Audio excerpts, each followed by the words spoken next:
होती है, कितनी सुंदर है, कितनी शीतल है, न्यारी न्यारी है। ओ माँ,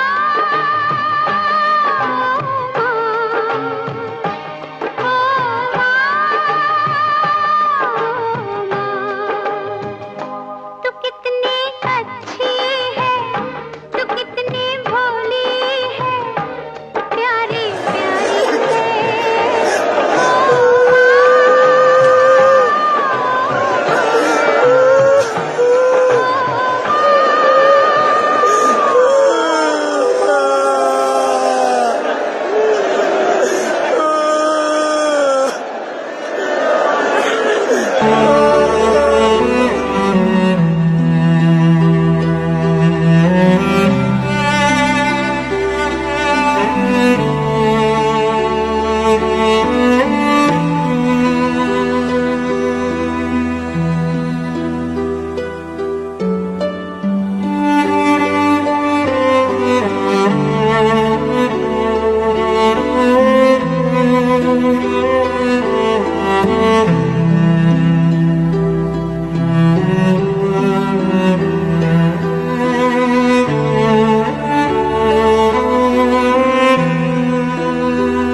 बंदी छोड़ सतगुरु रामपाल जी महाराज जी की जय हो। परमात्मा की सभी प्यारी आत्माओं को पवन दास का सत साहेब।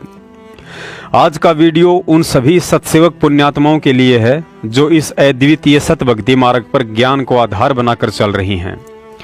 सतगुरुदेव जी सत्संगों में बार बार जिस पुण्यात्माओं शब्द का उच्चारण करते हैं, उस शब्द के असली हकदार वर्तमान में आप सभी सत्सेवक भाई बहन हैं। परमेश्वर अपनी वाणी में फरमाते हैं कि खोकापुर के काग मिले दिन दोई रे, अरबू में कोई हंस हमारा होई रे। आप सत्सेवक भाई बहन परमात्मा के वो हीरे मोती लाल हैं जिनके लिए वह परमात्मा कभी कबीर दास बनकर आता है तो कभी संत रामपाल दास बनकर आता है। क्योंकि आज आप सभी पुण्यात्माओं ने फर्जी सारनाम की लूट में शामिल ना होकर जो धैर्य, संयम और एक विवेकी भगत होने का परिचय दिया है, उससे यह सिद्ध हो जाता है कि हमें सार नाम के नहीं बल्कि अपने प्राण प्रिय सतगुरु की जरूरत है। और जिस दिन परमेश्वर हम तुच्छ सत्सेवकों को सार नाम के लायक समझेंगे तो जेल से आने के बाद आश्रम में या वह समर्थ परमात्मा प्रकट होकर भी दे देगा, जिस प्रकार काशी में प्रकट होकर मीराबाई जी को दिया था। पुण्यात्माओं, यकीन करना, पिछले 5 साल से काल एजेंट सतलोक आश्रम मैनेजमेंट और सतगुरु के एजेंट सत्सेवकों के बीच ज्ञान आधार से जो लड़ाई लड़ी जा रही है, वर्तमान का समय उस लड़ाई के परिणाम और फाइनल छटनी का वक्त था। और मुझ दास को बेहद खुशी तो इस बात की है कि आप सत्सेवकों ने हंस वाले उदाहरण को चरितार्थ कर दिया कि एक ही सरोवर पर हंस भी रहता है और बगुला भी। बगुला अपनी उदर पूर्ति के लिए मेंढक, मछली, घोंगे कुछ भी खा लेता है, लेकिन हंस भले ही भूख से मर जाए परंतु मेंढक और मछली की तरफ देखता भी नहीं है। सतगुरु कहलाने वाला महापुरुष कोई बच्चा या अकल का कच्चा नहीं होता है, वह तो स्वयं पूर्ण परमात्मा होता है। पलक झपकते ही 16 संकोश की दूरी तय कर लेने वाला समर्थ सतगुरु पिछले 5 वर्षों से हिसार जेल में मौन धारण करके संगत का यही तो झाड़ा ले रहा था कि इस भीड़ में अभी कितने बगुले हैं और कितने हंस हैं। पुण्यात्माओं, गैर पुरुष से अपने पेट में बच्चा डलवाने वाली औरत को वेश्या की संज्ञा दी जाती है, जिसका कोई दीन, धर्म और ईमान नहीं होता है। सार नाम का दान करने का एकमात्र अधिकारी सतगुरु स्वयं ही होता है। सार नाम का दान करने से पहले वह अपने भगत की 100 परीक्षाएं लेता है, और जब उसे लगेगा कि यह आत्मा सार नाम के योग्य हो चुकी है, तभी सतगुरु इस गुप्त मंत्र का दान करता है। सार नाम अब्राहिम सुल्तान अधम बलक बुखारे का बादशाह था, उसने घर त्याग दिया। परमात्मा ने कहा था, बेटा जा बेशक तो अपना राज्य भी कर, भक्ति कर। तो उसने कहा, नहीं पिता, नहीं परमात्मा, अब तो बच्चे संभाल लेंगे, वो सियाने हो गए, अब उस नरक में नहीं जाया जा सकता, और मुझे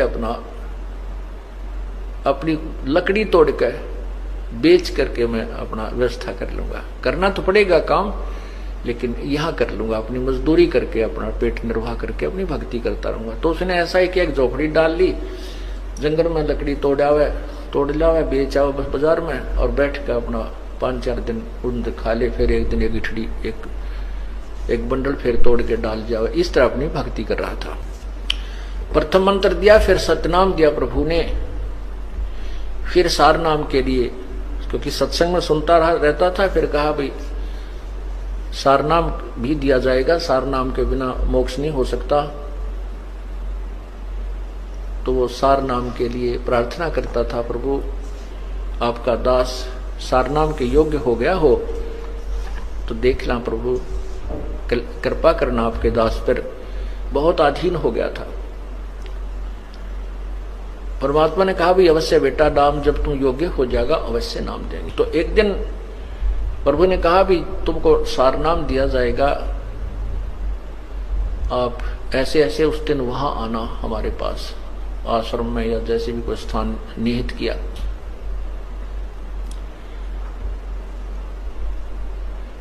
अब उधर से परमात्मा ने अपनी एक शिष्या से कहा बेटी, क्योंकि जहां परमात्मा रहते थे, क्योंकि सतगुरु ना जाने कितनी बार आए हुए हैं, वो केवल कबीर नाम से प्रकट हुए हैं, कति आमना सामनी तो अब मैं भगवान हूं और वो सारा अन्य उनमें भी आए हैं और कुछ दिन अतिथि रूप में रहे हैं। उनके विषय में कोई ये नहीं बता पाया कि ये कौन थे, कहाँ के रहने वाले थे। प्रश्न करा करते थे भी आप कौन हो, कहते संतों के बारे में ज्यादा नहीं खोजबीन नहीं करनी चाहिए। इस तरह वो गुप्त रूप में काफी समय तक 10-20 वर्ष 50 वर्ष कहीं रह जाते थे, फिर चले जाते थे, अपने अन्य रूप ना बनाकर भी आते रहे। तो वो वहां एक आश्रम सा बनाकर प्रभु रहा करते थे, एक झोपड़ी सी डाल के। तो वहां बुलाया उनको के, और उसमें प्रवेश करने से पहले 5-4 मकान आते थे, और वो एक ही गली थी उसमें एंट्री करने की, और उसमें 5-4 जो मकान थे उनमें से एक मकान अपने भगत का था। तो उस लड़की से कहा बेटी अब के ये भगत आएगा सार नाम लेने के लिए, उस दिन बता दिया उस दिन आना, क्योंकि वो गुरु वचन पर चलता था, भगत गुरु वचन पर चलते थे, उसी दिन आना था। परमात्मा ने कहा बेटी अब ये ऊपर से आए ना, यहाँ तेरे मकान के नीचे से गुजरे तो इसके ऊपर एक बाल्टी गारा के कीचड़ की, पेशाब पशु भैंसा का, पशुओं का, गाया का, बकरियां का गोबर गार मिलाकर इसके ऊपर ओझ दिए, ऊपर तक उलेट देना। और इसकी फिर क्या प्रक्रिया हो, इस गारा के मिट्टी के कीचड़ के डलने के उपरांत इसकी क्या प्रक्रिया हो वो मुझे बताना, यो तुझे कैसा व्यवहार करे। तो उस लड़की ने ऐसा ही किया। इब्राहिम सुल्तान जी आ रहे थे, ये बल्ख बुखारा के बादशाह थे, जिन्होंने राज रूज त्याग करके अपना एक साधारण से व्यक्ति का जीवन जी रहे थे, भक्त का। अब जैसे आपको बताया था कि विकार मरे मत जानियो जो भूबल में आगे, बहुत अधीन था, नम्रता भी बहुत थी, आता था सत्संग में जब भी जी साहब जी सर। अब ये तो परीक्षा होगी जो पता चलेगा हम कितने नम्र है, कितना क्रोध और काम और लोभ त्याग गया है, जब सामने चीज होगी जो पता चलेगा। तो वो आ रहा था, उस लड़की ने वो एक काम किया, ऊपर तक वो पूरी बाल्टी ठोक दी उसके ऊपर, और तब उसने नुक्कती लाल आंख करके देखा ऐसे, तो बहुत गुस्से में कहने लगा कि यदि आज मैं राजा होता तुझे वो सजा देता दुनिया देखती। तेरी आंखें फूट गई हैं क्या, आते जाते नहीं दिखाई देते तुझे। अब वो लड़की थोड़ी सी देर के बाद नहा धो कर अपने वहां भी पहुंच गई आश्रम में। तब पूछा बेटी वो किया आपने फार्मूला प्रयोग? बिल्हा जी किया। तो क्या प्रतिक्रिया हुई भक्त की? उसको नहीं पता था कि ये कभी राजा भी था, लड़की को नहीं मालूम था कि ये राजा था, क्योंकि वो नहीं बताता था। तब उसने पूछा, लड़की ने अपने परमात्मा से, गुरुदेव से, कि हे भगवान क्या ये राजा था? तो उसने, गुरुदेव ने यानी परमात्मा ने, कबीर जी ने कहा, क्यों बेटी क्या बात है? कि जब मैंने इसके ऊपर बाल्टी डाली ना, पानी का कीचड़ डाला, तो मेरे से खुद क्रोध में कहने लगा यदि आज मैं राजा होता अगर आज मैं राजगद्दी पर होता, राजा राज्य ना छोड़ा होता, तो तुझे वो सजा देता और यहां संसार देखता। बेटा बेटी बस यही देखना चाहूं था मैं, इसकी नब्ज देखना चाहता था, ये तीसरे नाम के योग्य हुआ है कि नहीं। ठीक है बेटी, राजा था ये, और बहुत बड़ा राजा था, इसने बहुत ही कुर्बानी की है। तब वो सत्संग के उपरांत जब भी गुरुजी विराजमान हुए आसन पर और कहा भी आ जाओ जिसने सार नाम लेना है, वो उठकर गया, प्रार्थना की कि आपका दास सार नाम के योग्य हो गया हो तो दया करियो प्रभु। तो परमात्मा ने कहा नहीं बेटा, अभी तू राजा है, भक्त नहीं बना है। वो कहता नहीं गुरुदेव, नहीं, मैं तो बिल्कुल आपकी कृपा से, आपके कहने से ही उसी दिन से राज को त्याग दिया है मैंने। परमात्मा बोले नहीं, मैं जो कह रहा हूं वो सही है, तू राजा है। और फिर कहता नहीं जी, आप नहीं जी, बिल्कुल नहीं। तो कहते हैं गुरु के सम्मुख वचन नहीं कहे, सो सस रहनी गहनी सुख लय। यह भी उसकी कमजोरी थी, ये कहना कि नहीं जी नहीं जी, जो गुरु जी कहे कहा जी जरूर, कोई उसको गहराई से सोचे कहां बोल रहे हैं संत। तो परमात्मा ने कहा जा बेटा, 1 वर्ष के बाद उस दिन आना, 10 ज्यादा नहीं। तब वो चला गया। वो सोच गया भाई बात कोई गड़बड़ जरूर हुई है, गुरुजी ने मुझे ऐसा कैसे कहा। फिर अपने अंदर टटोला झांक गया, अपने अंदर झांका, वो मेरे से ऐसी कौन सी गलती हुई, मैंने ऐसा कौन सा काम कर दिया, ऐसी क्या बात हुई। खूब सोचा साची करता करता, कभी ना कभी तो दिमाग में आती है वो गलती की, सामने तो आवेगी घूम फिर के। तो उसके मन में आया, हो ना हो उस दिन उस बहन ने कीचड़ डाला था, कहीं मैंने उसको कुछ कह दिया। फिर उसने सोचा गुरुजी को क्या पता, फिर वो काल घुमा दे। कहने का भाव यह है, 1 वर्ष में उसको इतनी तड़फ लगी, सार नाम प्राप्ति की, और ज्यादा तड़फा, रोया, ये भगवान मैं पापी आत्मा हूं, जिस परमात्मा के पाने के लिए मैंने घर भी छोड़ा, सब कुछ त्याग दिया, और वही नहीं मिला मुझे नीच को, तो ये जीवन व्यर्थ हुआ। तो बहुत विनम्र हो गया, अंतःकरण के अंदर बहुत ज्यादा विनम्रता, रोने से परमात्मा की ज्यादा भक्ति की। 1 वर्ष के बाद वो फिर उस दिन, निर्धारित दिन को आया। तो परमात्मा ने कहा बेटी आज फिर वही फार्मूला करना इसके ऊपर, और इसकी प्रतिक्रिया बताना मुझे। दूसरी बार जब वो आया, बल्ख बुखारे का बादशाह उसी स्थान से गुजर रहा था, उस लड़की ने ऊपर से उसी प्रकार वह कीचड़ डाल दिया। तब वो कहता है कि, तो वो लड़की कहती है भाई साहब मैंने दिखे को नहीं, आप दिखाई नहीं दी, माफ करना, कौन हो आप, और मेरे से गलती होगी, माफ करना। कहने का बहन ये कोई बात नहीं, ये तो मिट्टी के ऊपर मिट्टी ही डाली है, ये 5 तत्वों का शरीर भी मिट्टी है, ये भी कुबाड़ है, आपने इसके ऊपर कुबाड़ डाल दिया, कोई बात नहीं, नहीं ना धो लूंगा, क्या बिगड़ गया इन कपड़ों का। इतनी विनम्रता उसके अंदर आई। तब वो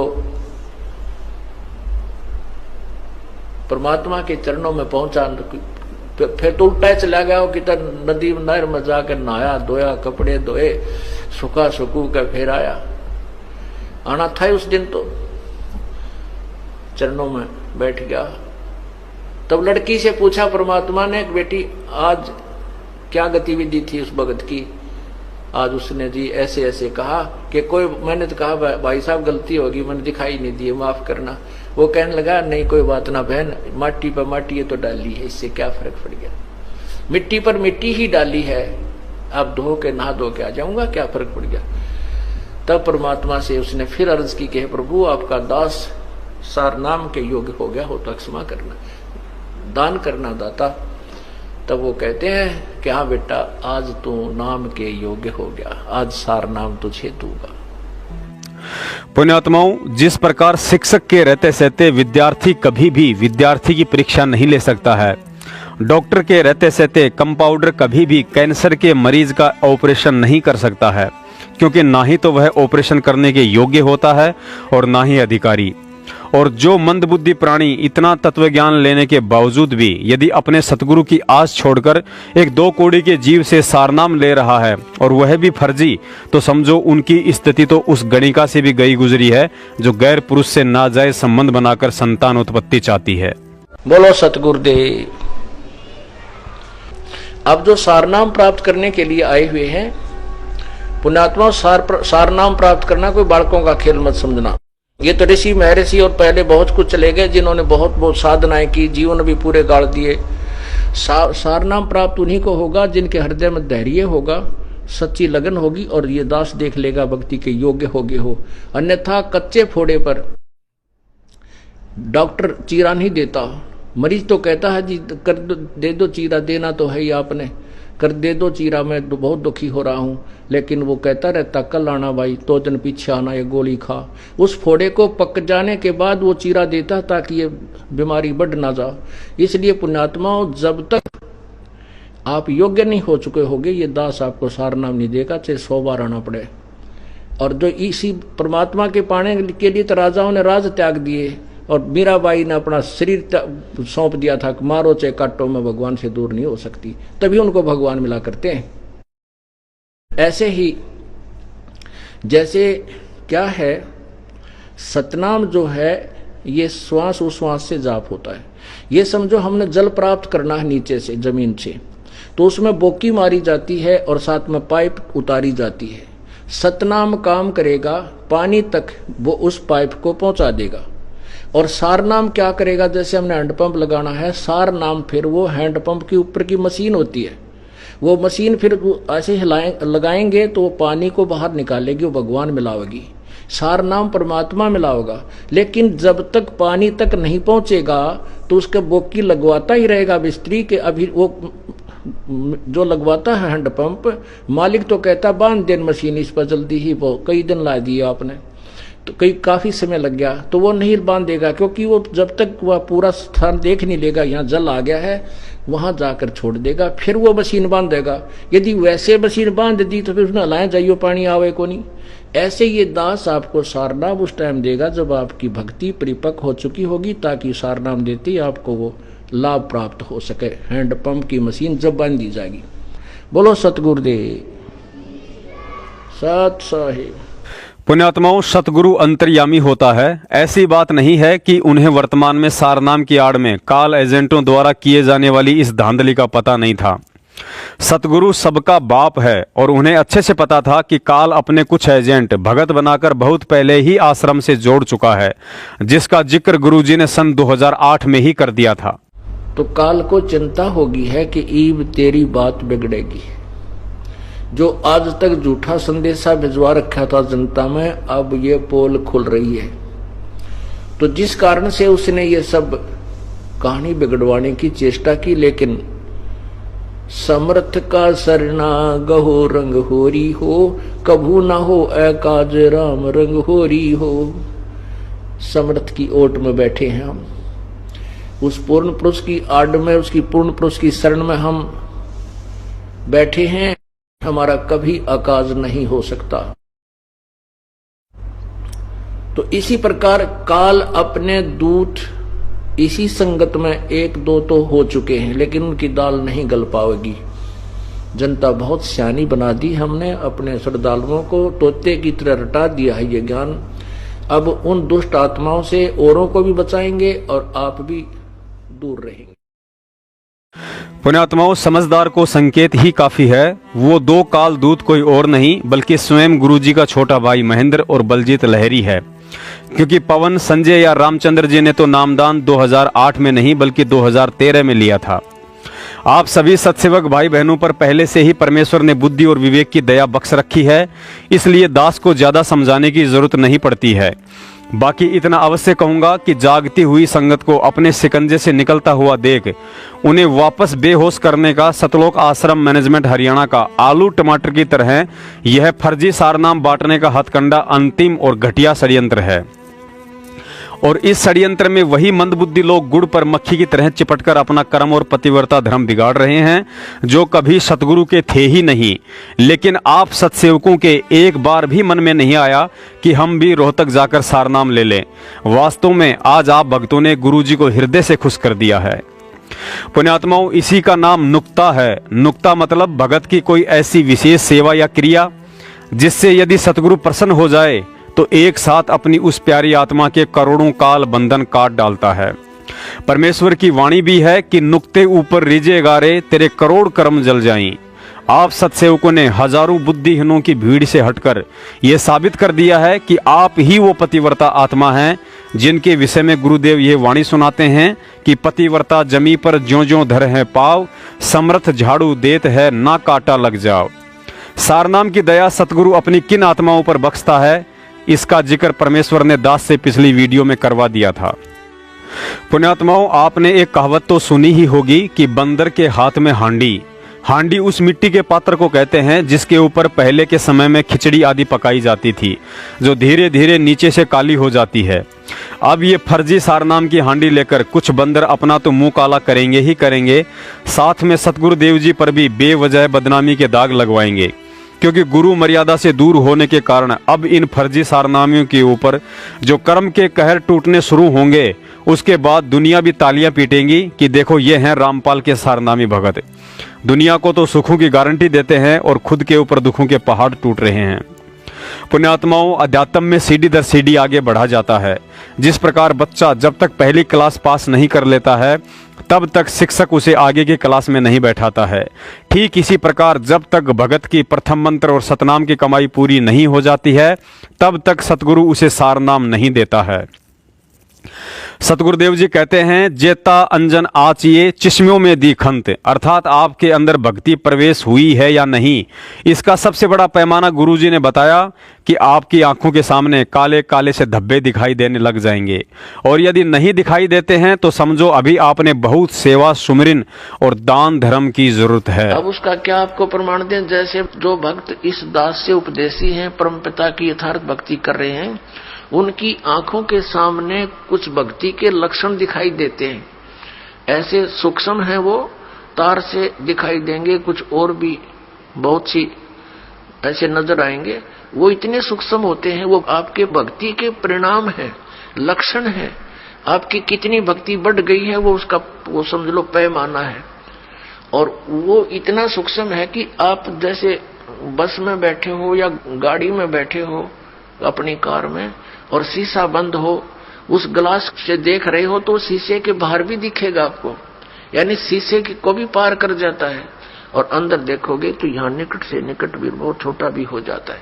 तो इस टाइप का सूक्ष्म शरीर होता है जो यहाँ की दूरबीन सूक्ष्मदर्शी या फोटो कैमरे में नहीं आ सकता। वो सूक्ष्म ऐसा होता है शरीर। तो पुण्यात्माओं, कई भक्त, कई बहन भाई चिंतित हो जाते हैं। दास बहुत बार समझाने की चेष्टा करता है, ध्यान रखा करो, एक दूसरे को बता भी दिया करो अगर कोई इस शंका में हो कि मेरी आंखों के सामने पता नहीं क्या दिखता है। डॉक्टर के पास गया, डॉक्टर कहने लगा ऑपरेशन करवा ले, और डॉक्टरों के पास क्या है, ऑपरेशन करवा ले, वह धुंधला दिखा, धुंधला नहीं दिखता।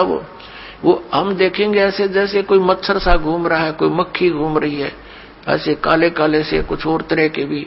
वो तो जैसी जिसकी भक्ति बढ़ती चली जाएगी, वो आपकी भक्ति का पैमाना जैसा अंजन आंजिए चश्मों में दिखंत, जैसी भक्ति करेगा तेरी आंखों के सामने आपको अपनी भक्ति की कमाई दिखने लग जाएगी। ये आपका एक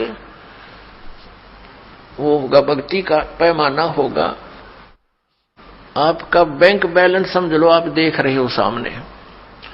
तो वो घबरा जाते हैं, हमारे पास भी प्रार्थना करते हैं, जी ऐसा पता नहीं आंखों में क्या हो गया, मुझे तो चिंता बनी हुई है। ऐसे देखते हैं पता नहीं क्या दिखाई देता है, सोचते हैं ना देखूं फिर भी दिख जाता है। फिर उनको समझाते हैं कि ये आपकी भक्ति की कमाई दिखाई दे रही है, ये नहीं है तो आपका माइनस आपकी भक्ति, फिर भक्ति चली नहीं आपकी। इससे आपकी भक्ति संग्रह होगा, वो धन वो दिखाई दे रहा आपको, बाहर है वो अंदर दिखता है, उसका रिफ्लेक्शन बाहर आपको, तो संतुष्ट होते हैं। तो पुण्यात्माओं, ये वो भक्ति है कि आपको आपके समक्ष दिखाई दे रही होती है तो घबराना नहीं होता। पुण्यात्माओं, रोहतक में जिन लोगों को सारनाम दिया जा रहा है और यदि खुशकिस्मती से वे भाई बहन यह वीडियो देख रहे हैं तो अपनी भक्ति का आंकलन गुरुजी के इस सत्संग को आधार बनाकर स्वयं ही कर लें कि अभी आप कितने पानी में हैं। और बात करते हैं सारनाम की। आप मंदबुद्धियों के भेजे में सारनाम को जबरन ऐसे ठूसा जा रहा है जैसे यह मुसलमान भाई जबरन अल्लाह को बिना भक्ति और भाव के अपने मूर्ख साथियों के साथ बांग दिलवा रहा है।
कहते हैं जिसकी बुद्धि पर काल सवार हो जाए उसे बहू और बेटी में कोई अंतर नजर नहीं आता है।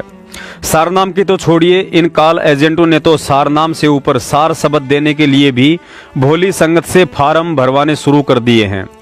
देखिए, सतलोक आश्रम मैनेजमेंट हरियाणा की तरफ से आया हुआ एक पीला पर्चा और सार शब्द वाला फार्म। पुण्यात्माओं, सार शब्द क्या चीज है, कब, कैसे और कहां मिलता है, इस बात की जानकारी आपको स्वयं सतलोक आश्रम मैनेजमेंट हरियाणा अर्थात राष्ट्रीय समाज सेवा समिति के महासचिव मास्टर बलवान जाखड़ के मुख कमल से सुनवाते हैं। मास्टर बलवान जाखड़ ने आज से लगभग 5 महीने पहले मदन पंथ के ऊपर एक वीडियो बनाकर सा न्यूज चैनल के माध्यम से यूट्यूब पर डाला था, जिसमें बलवान जाखड़ कबीर साहिब जी की वाणी का प्रमाण देकर कह रहे हैं कि सार शब्द तो शरीर छोड़ने के बाद 12वें द्वार को पार करके सुरती कमल में दिया जाता है। आइए देखिए कबीर साहिब के ज्ञान में और मदनपति जी के ज्ञान में कितना अंतर है। हम इसको तुलनात्मक तरीके से बताएंगे। मदनपति जी तथा उनके प्रचारक कहते हैं कि सार शब्द 10वें द्वार, जिसे ब्रह्मरंध्र कहते हैं, के ठीक ऊपर शरीर में मिलेगा। कबीर साहिब जी कहते हैं सार शब्द शरीर के बाहर 12वें द्वार के ऊपर सुरती कमल में है। इनके ग्रंथ सत्यनाम नाम प्रकाश टीका के 89 पेज पर लिखा है कि 10वां द्वार गुप्त है, ब्रह्मरंध्र है ठोर, तहवां सुरती लिप्त करो दे तजो फिर और। इसका टीका करते हुए बताते हैं, गुरुजी शिष्य को समझाते हुए कहते हैं कि ब्रह्मरंध्र को 10वां द्वार भी कहते हैं। उसके ठीक ऊपर चमड़ी में बिल्कुल एक तरह से सटा हुआ अछूता व चेतन आत्मा शब्द रूप है। वहीं पर अपनी सुरती को संसार से हटाकर शिथिल करके लगाओ। सुरती आत्मा में एकाग्र होने से तुम्हें शरीर की कुछ भी शुद्धि नहीं करनी चाहिए। ये कहते हैं कि सुरती लगाते हुए शरीर छोड़ना है यानी मर जाना है। इनका ग्रंथ व प्रवक्ता बताता है कि हम सार शब्द को सीधा लिखाएंगे और किसी अक्षर वाले नाम के जाप की जरूरत नहीं है। सार शब्द प्राप्त होने के बाद उसमें सुरती लगानी है, सुरती को सार शब्द से जोड़ना है। ऐसा अभ्यास करने से एक दिन आपको सार शब्द परमात्मा का साक्षात्कार होगा। इसके बाद आपका स्वरूप परमात्मा जैसा हो जाएगा अथवा निज स्वरूप को प्राप्त होकर उसमें शिथिल हो जाओगे। परमात्मा और आप में कोई भेद नहीं होगा। फिर आपको महसूस होगा कि तेरे ऊपर और कोई परमात्मा नहीं है। तो स्वयं ही सतनाम सत शब्द, सार शब्द, निशब्द, अकह, अनाम आदि तू स्वयं ही है। तुझे किसी ने पैदा नहीं किया, तू स्वयं ही परमेश्वर है। ये व्याख्या मदन साहेब पंथ के मूल ग्रंथ में वर्णित है तथा इसके प्रचारक भी ऐसा ही प्रचार करते हैं। यही इनके ज्ञान का सार है। ये कहते हैं कि ब्रह्मरंध्र ही 10वां द्वार है। उसके ठीक ऊपर चमड़ी में एक तरह सटा हुआ अछूता वह चेतन आत्मा शब्द रूप है। उसमें अपनी सुरती लगाओ। इसी को ये सार शब्द कहते हैं। इसी में मरते समय तक सुरती लगाते रहोगे तो आपकी मुक्ति हो जाएगी। साथियों, ये इनके ज्ञान का निचोड़ है। इनको तो 10वें द्वार को खोलने का भी पता नहीं है, जबकि कबीर साहब जी ने 12 द्वार बताए हैं। 12वें द्वार के पार सार शब्द है और ये 10वें द्वार में ही सार शब्द की उपलब्धि बता रहे हैं। इनको 10वें द्वार का भी ज्ञान नहीं है, तो 10वें द्वार को खोलने का ज्ञान कहाँ से होगा। पुण्यात्माओं, गधे की आंख में घी भी डालो तो यही कहेगा कि आंखें फोड़ेगा क्या। जिन मंदबुद्धि लोगों को फर्जी सार नाम देकर आगे सार शब्द देने के लिए फार्म भरवाए जा रहे हैं, दास का उन सभी महान आत्माओं से निवेदन है, एक बार इस महेंद्र भगोड़े के राइट हैंड मास्टर बलवान जाखड़ को फोन करके उससे पूछने की हिम्मत जरूर कर लेना कि भाई बलवान जाखड़, यदि सार शब्द शरीर त्यागने के बाद 12वां द्वार पार करके सुरती कमल में दिया जाता है, तो फिर हम गधों से जीते जी सार नाम के फार्म भरवाकर क्यों गधे से खच्चर बनाने जा रहे हो। पुण्यात्माओं, यदि सतगुरु रामपाल जी महाराज जी ने काल एजेंट सतलोक आश्रम मैनेजमेंट हरियाणा की तरह गधे, घोड़े और खच्चर सभी की पीठ पर सार नाम का बोरा लादना होता तो बरवाला कांड से पहले आश्रम में ही लाद दिया होता। दूसरी बात, गुरुजी ने बताया कि सारनाम प्राप्ति के लिए आपको रह रहकर अपने सतगुरु से प्रार्थना करनी पड़ती है। इस नाम को प्राप्त करने के लिए हृदय में एक विशेष कसक और तड़प बनानी पड़ती है। लेकिन जिन लोगों को रोहतक में सारनाम दिया जा रहा है, उन्होंने कभी किसी से ऐसी कोई प्रार्थना नहीं की थी और ना ही सारनाम के लिए उनमें कोई तड़प थी। उन्हें तो सुबह सुबह अपने व्हाट्सएप पर काल एजेंटों की तरफ से भेजा गया एक पीला पर्चा दिखाई दिया, जिसमें लिखा था कि 31 दिसंबर 2013 से पहले जिन भक्तों को सतनाम मिल चुका है उन्हें सारनाम दिया जाएगा। मतलब बिना प्यास और पानी की तड़प के जबरन किसी व्यक्ति के मुंह में नींबू सोडा शिकंजी का गिलास ठूंसा जा रहा है। फर्जी सारनाम की लूट में मदहोश भगत भाई बहन जरा ध्यान दें। अभी तक प्रथम मंत्र की कमाई से आपके शरीर का एक भी कमल खुला नहीं और चले रोहतक में सारनाम लेने। अभी तक सतनाम की कमाई से आपका सुषमना द्वार खुला ही नहीं और चले रोहतक में सारनाम लेने। अभी तक भक्ति के 16 श्रृंगार धारण करने की तो छोड़िए, 90% को भक्ति के 16 श्रृंगारों के नाम तक याद नहीं और चले रोहतक में सारनाम लेने। 90% को अभी अन्नदेव की आरती ना ही याद है और ना ही कभी करते हैं और चले रोहतक में सारनाम लेने। बरवाला कांड के बाद कभी पांचों यज्ञ किए ही नहीं और चले रोहतक में सारनाम लेने। कुछ तो ऐसे हैं जिन्हें मंगलाचरण भी पूरा नहीं आता है और चले बाबूजी रोहतक में सारनाम लेने। हाल ही 24 सितंबर 2019 को एक और नया पीला पर्चा यानी मंदबुद्धि भक्तों के गुरुजी महेंद्र भगोड़े की तरफ से एक नया फरमान आया है कि जो भगत 18 नवंबर 2014 को बरवाला कांड में या उस दिन जंतर मंत्र पर उपस्थित थे, उनकी 29 सितंबर 2019 तक जल्दी से जल्दी लिस्ट बनाई जाए। गुरुजी के आदेश से उनको सारनाम दिया जाएगा। मतलब पहले 31 दिसंबर 2013 वालों को सारनाम का आदेश आया था। अब 14 नवंबर 2014 के दिन जो भगत पुलिस वालों को पत्थर मार रहे थे, उन्हें मां बहन की गालियां दे रहे थे, उन्हें भी सारनाम की उपाधि से नवाजा जाएगा। फिर भी मंदबुद्धियों के समझ में नहीं आ रहा है कि ये सारनाम है या पीतल का आर्टिफिशियल मेडल जो जबरन भक्तों के कंधों पर लटकाया जा रहा है। पुण्यात्माओं, गौर करना, आज से 10 दिन पहले दास को किसी भगत भाई ने सतलोक आश्रम मैनेजमेंट का एक पीला पर्चा भेजा था, जिस पर लिखा हुआ था कि चंडीगढ़ और डेरा बस्सी की संगत को सूचित किया जाता है कि डेरा बस्सी के कोऑर्डिनेटर व नामदान संचालक सोहन लाल ने मदन पंत से नाम दीक्षा ले ली है। सोहन लाल से सारी सेवाएं छीनी जा चुकी हैं, अब कोई भी भगत उसके संपर्क में ना रहे। पुण्यात्माओं, विचार करना, सोहनलाल डेरा बस्सी वाले का मदन पंथ में जाने का विचार ऐसा तो है नहीं कि उसे रात को ही मदन पंथ का पता चला हो और सुबह जाकर नाम दीक्षा ले ली हो। इस सोहनलाल डेरा बस्सी वाले की मर्यादा आज से 6 महीने पहले ही खंड हो चुकी थी और उसी दिन दास ने संगत में इसके साथ बातचीत की एक ऑडियो वायरल कर दी थी कि सोहनलाल आपके लक्षण बता रहे हैं कि आप मदन पंथ की गंदगी में नाक रगड़ने जाओगे और 50-60 अन्य आत्माओं का भी धर्म कर्म नष्ट करोगे, क्योंकि यह व्यक्ति भक्ति का नहीं बल्कि मान बढ़ाई का भूखा है। मदन पंथ वालों ने इसे चंडीगढ़ का महंत बनाने का प्रलोभन दे दिया होगा, क्योंकि अंधे को कुछ चाहिए तो सिर्फ 2 आंखें। वैसे भी रंभदूत मदन पंथ में तो ढोलक पेटी बजाने वालों की वैकेंसियां निकलती ही रहती हैं और सोहनलाल इन दोनों विद्याओं में पहले से ही पारंगत था। पुण्यात्माओं, विचार करना, कबीर साहेब जी ने कबीर पंथ चलाया था, लेकिन इस पंथ का तो नाम ही मदन पंथ है।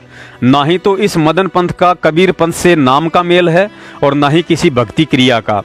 पुण्यात्माओं, यकीन करना, ये नितिन रायजादा भी सतगुरु रामपाल जी महाराज जी का ही बच्चा है, लेकिन काल ने इसे मान बढ़ाई और अहंकार की भांग पिलाकर अपने ही बाप के खिलाफ मोहरा बनाकर खड़ा कर दिया है। लेकिन कहते हैं ना कि बाप बाप ही होता है और बेटा बेटा ही रहेगा। सुनिए मदन पंथ के संचालक अर्थात नितिन रायजादा के बैकग्राउंड गुरु वैराग्य साहिब का ढोलक पेटी सत्संग, जिसके विषय में कबीर साहिब जी कहते हैं कि नाचे गाए किने ना मिलिया, जिन मिलिया तिन रोए, जे नाचे गाए हरी मिले तो कौन दुहागन होए। उसके बाद सुनिए मुझ पवन दास और सोहनलाल की ऑडियो।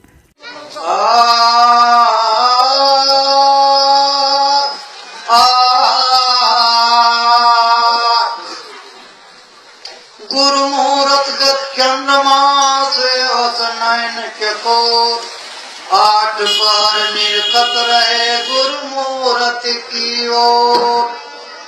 ऐसे गुरुमूर्त की बलिहारी, ऐसे गुरुमूर्त की बलिहारी, ऐसे गुरुमूर्त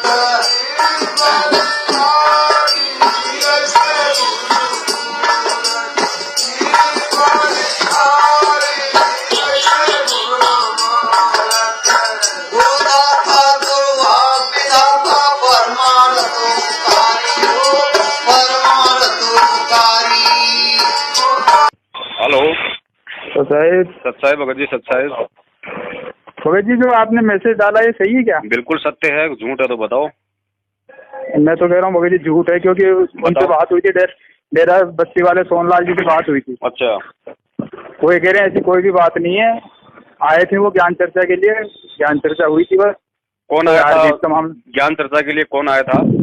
नितिन दास। तो अगर नितिन दास अगर ज्ञान चर्चा करने के लिए वहां गया था तो उससे बड़ा महामूर्ख व्यक्ति फिर कोई दुनिया में नहीं है। क्योंकि जो व्यक्ति अपने यूट्यूब चैनल पे संत रामपाल जी महाराज जी के ज्ञान को दिखा दिखा के ये कहता है और अपने स्तर पे वो ये साबित कर चुका है कि उनका ज्ञान फर्जी है और संत रामपाल जी महाराज जी काल के दूत हैं, तो फिर वो किनसे ज्ञान चर्चा करने गया था? क्या उसको पता नहीं कि सामने वाले के पास वो संत रामपाल जी महाराज जी का ज्ञान है? मेरी बात सुनो, वो तो आपको भी आप बुलाओ तो आपके पास भी आता है। तो वो तो मूर्ख व्यक्ति है। ऐसा व्यक्ति मूर्ख है जब उसको पता है कि सामने टोकरी में 1 किलो सेब रखे हो और वो सेब सड़े हुए हैं और वो दुनिया को बता रहा है। बात सुनो भगत जी, आप सत्य व बोल, झूठ का पसारा तो क्यों कर रहे हो? झूठ का नहीं, ये सत्य बात है, क्योंकि उस नितिन के मन में शंका है। नितिन के मन में अपने मदन पंथ के ज्ञान को लेके अभी तक शंका है। देखो जो भी है, मैं अभी सोनलाल जी को लाइन पे ले आऊं? ले लो लाइन पे, क्या दिक्कत है लेने में? ले लो। हाँ तो अभी मैं उनको लाइन पे लेता हूँ। अभी ले, बिल्कुल ले लाइन पे। ठीक है, चालू रहो। बिल्कुल चालू रहेगा।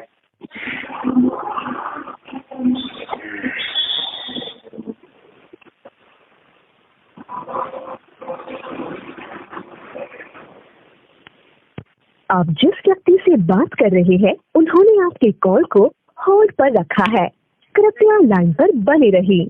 आप जिस व्यक्ति से बात कर रहे हैं उन्होंने आपके कॉल को होल्ड पर रखा है, कृपया लाइन पर बने रहिए। The person you are speaking with has put your call on hold. Please stay on the line. आप जिस व्यक्ति से बात कर रहे हैं उन्होंने आपके कॉल को होल्ड पर रखा है, कृपया लाइन पर बने रहिए। आप जिस व्यक्ति से बात कर रहे हैं उन्होंने आपके कॉल को होल्ड पर रखा है, कृपया लाइन पर बने रहिए। The person you are speaking with has put your call on hold. Please stay on the. Hello hello hello Sohandas ji. Hello hello Sohandas ji, Satsai Pavan Das बोल रहा हूँ जयपुर से। बड़े भाई बोलो, जुबान बंद मत करो, बोलो। काट दिया उन्होंने फोन। काटेगा क्यों नहीं काटेगा? उसको पता है ना कि उसने किस लिए बुलाया था और वो किस लिए आया था वहाँ पे। अगर सच्चा है तो सामने आके बात क्यों नहीं करे? 1 मिनट दोबारा चालू रखो। मिलाओ मिलाओ भगत जी, मिलाओ।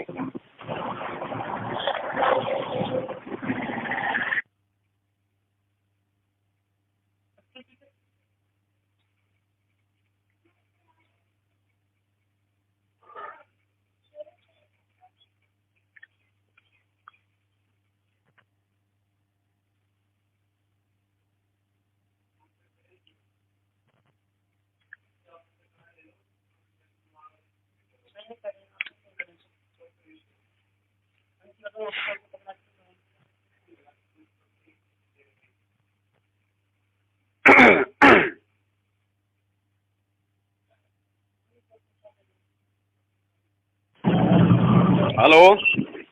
बोलो। हाँ जी सत्साहेब जी, सोहनदास जी, जयपुर से पवन दास बोल रहा हूँ। हाँ जी बोलिए जी। हाँ जी राम सिंह जी बोलिए, आप इनसे क्या सवाल करना चाहते हैं? हाँ क्या पूछना बताओ जी। चाहते बोले जी नितिन दास जी आपके पास ज्ञान चर्चा के लिए आए थे, तो रामपाल जी महाराज से नाम लेने की चर्चा हुई थी। नहीं, नाम लेने की चर्चा नहीं हुई। मैं बताता हूँ आपको क्या सत्य है, मैं बताता हूँ आपको। अगर आपने नितिन दास की और अपनी यदि फोटो यूट्यूब पे डाली है, तो जो बातें आप लोगों ने वहाँ पे की है उसकी ऑडियो या वीडियो रिकॉर्डिंग भेजो, हमें मालूम पड़ जाएगा कि वो ज्ञान चर्चा के लिए आया था या वो नाम दीक्षा लेने के लिए आया था। रिकॉर्डिंग करनी हमने की। फोटो क्यों भेजी तुम लोगों ने? फिर तुम लोगों ने फोटो क्यों भेजी? फोटो तुम लोगों ने व्हाट्सएप पे क्यों भेजी? चलो ठीक है जी, आप तो ऑडियो वीडियो भेजो। आप लड़ो, लड़ना नहीं है। आप जैसा महामूर्ख व्यक्ति, आप जैसा महामूर्ख और उस जैसा महामूर्ख व्यक्ति दुनिया में क्यों नहीं है? जब आपको संत रामपाल जी महाराज जी ने ये समझा दिया, सारा ज्ञान बता दिया कि मेरे अलावा किसी के पास कोई तत्व ज्ञान नहीं है, तो आपने किस मूर्ख को अपने वहां पे ज्ञान चर्चा के लिए बुलाया? आपको शर्म नहीं आई सोनलाल? आप भगत हो आप संत रामपाल जी महाराज जी के? आप तो किसी नकली संत के चरणों की धूल के बराबर भी नहीं हो। आपने किस लिए बुलाया उसको वहां पे, जब आपको पता है कि गुरु जी ने कह दिया कि किसी के पास कोई ज्ञान नहीं है? आप क्या ठेकेदार हो किसी चीज के? ठेकेदार आप बन रहे हो फालतू में। आप खुद मरोगे, 10-20 को लेके मरोगे आप। फिर क्या हो गया? मरेंगे तो मरोगे आप। ये दास आपको बता रहा है, आप खुद डूबोगे, 10-15 को लेके डूबोगे आप। आपने किसको ज्ञान चर्चा के लिए बुलाया? जो व्यक्ति संत रामपाल जी महाराज जी को काल का दूत कहता है, जो उनके ज्ञान को फर्जी घोषित कर चुका है अपने अज्ञान आधार से, आप उसके साथ बैठ के मीटिंग कर रहे हो?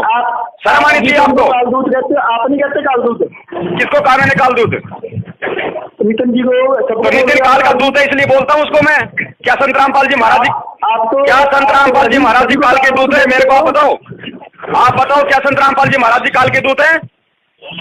आप बताओ कि बाकी। अरे उस व्यक्ति ने संत रामपाल जी महाराज जी को काल का दूत कहा और आप उसके साथ बैठ के फोटो खिंचवा रहे हो। शर्म आनी चाहिए। डूब के मर जाना चाहिए आपको डूब मर के जाना चाहिए आपको। नालायक व्यक्ति। भक्ति करने का काहे की भक्ति करेगा? नालायक व्यक्ति है तू। तेरे गुरु को कोई काल का दूत कर रहा है और उसके साथ बैठ के तू वहाँ पे पार्टी कर रहा है, तू वहाँ पे चाय पी रहा है उसके साथ। डूब के मर जाना चाहिए तेरे जैसे व्यक्ति को। सबके साथ पी सकते हैं चाय। व्यभिचारणी भक्ति कर रहा है तू। सबके साथ करना चाहिए, सबके साथ करना चाहिए। ये तेरी व्यभिचारणी भक्ति है, अनन्य भक्ति नहीं है। ये पवन जी बोलना बंद करो। आप जो सच्चाई है, सच्चाई को समझने की कोशिश करो। कौन सी सच्चाई है बताओ ना मेरे को, कौन सी सच्चाई है? सच्चाई कौन सी है बताइए आप मेरे को। पुण्यात्माओं, जो नामदान संचालक सोहनलाल 6 महीने से परमात्मा की भक्ति से कट चुका था, भोली संगत पिछले 6 महीने से वहां नाम शुद्ध करवा रही थी। इसी का नाम अंधविश्वास और मूर्खता है, जो संगत 5 साल से करती आ रही है। भले ही ये सोहनलाल और इनके कुछ मंदबुद्धि साथी मदन पंथ में जा चुके हैं, लेकिन कुछ ही दिनों में इनकी हालत धोबी के कुत्ते जैसी होने वाली है, क्योंकि गुरुजी ने बताया कि आत्मा की खुराक सत्संग होती है, ना कि बकवाद। आज इन्हें मदन पंथ की बकवाद सत्संग नजर आ रही है, लेकिन 2-4 महीने बाद मदन पंथ के ढोलक पेटियों वाले बेसुरे भजन इनके भेजे में घाव करना शुरू कर देंगे। उसके बाद इनकी आत्मा इन्हें कसोटेगी कि नालायक प्राणी, मुझे किस गंदगी में लाकर पटक दिया। फिर देखना इनकी हालत धोबी के कुत्ते जैसी होने वाली है, ना घर के ना घाट के। परमात्मा कहते हैं, गरीब कच्चा हीरा कृच होवे, नहीं सहे घन भार, ऐसा यह मन हो रहा लेखा ले करतार। परमात्मा पहले अपने भगत को ज्ञान से परिपूर्ण करता है, फिर स्वयं ही विपरीत परिस्थितियां उत्पन्न करके उसके ज्ञान, विवेक और सतगुरु पर विश्वास की परीक्षा लेता है। और फिर कहते हैं, कबीर भक्ति भाव भादो नदी, सवै चले गहराए, सरिता सोही जानियो जो जेठ मास ठहराए। अर्थात बरसात के समय तो छोटे मोटे नाले भी नदी का रूप धारण कर लेते हैं, लेकिन सरिता अर्थात असली नदी की पहचान तो गर्मी और सूखे के समय जेठ के महीने में होती है कि कौन अभी भी बह रहा है और कौन सूख गया है। ठीक इसी प्रकार आश्रम में गुरुजी के रहते से तो समझो सावन का महीना था। ऐरे गहरे नत्थु बहरे सभी गले में लॉकेट और हाथ में रक्षा सूत्र पहनकर बड़े भगत नजर आते थे। पहचान करना बड़ा मुश्किल था कि कौन हंस है और कौन बगुला। लेकिन बरवाला कांड के बाद जैसे ही गर्मी अर्थात भक्ति के जेठ मास का समय बढ़ता गया, त्यों त्यों भक्ति का रंग फीका पड़ने लगा और शेर की खाल में भगत बने बैठे गधों का असली चेहरा भी सामने आने लगा।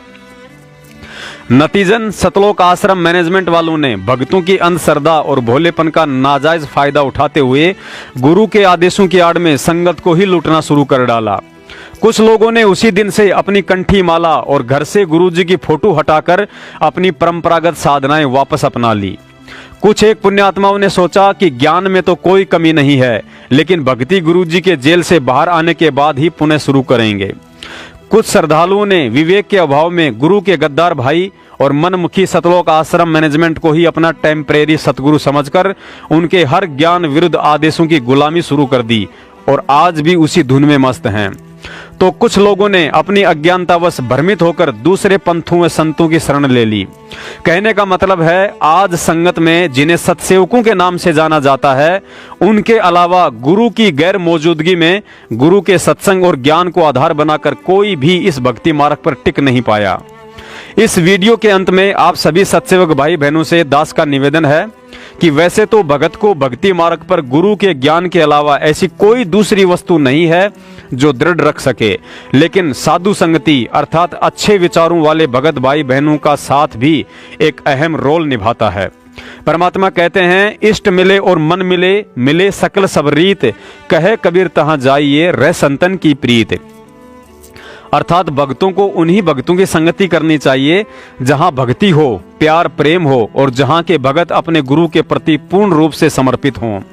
इसके अलावा जिस संगति में इन सब का अभाव हो, उनके विषय में परमात्मा ने बताया कि रत्न जड़ाऊ मंदिर हो और लख योजन स्थान, साकट सगाना भेटियो, चाहे हो इंद्र समान। अतः समय हो तो हर महीने के दूसरे रविवार को मेरठ में और हर महीने के अंतिम रविवार को फरुखाबाद में, और अब तो हर जगह परमात्मा की प्यारी आत्माओं ने सत्य की राह पकड़कर सत्सेवक सम्मेलन करवाने शुरू कर दिए हैं। आप जी वहां शामिल होकर भक्ति के पांचों यज्ञ और साधु संगति का लाभ उठा सकते हैं। बोलो सतगुरुदेव की जय। बंदी छोड़ सतगुरु रामपाल जी महाराज की जय हो। सत साहेब।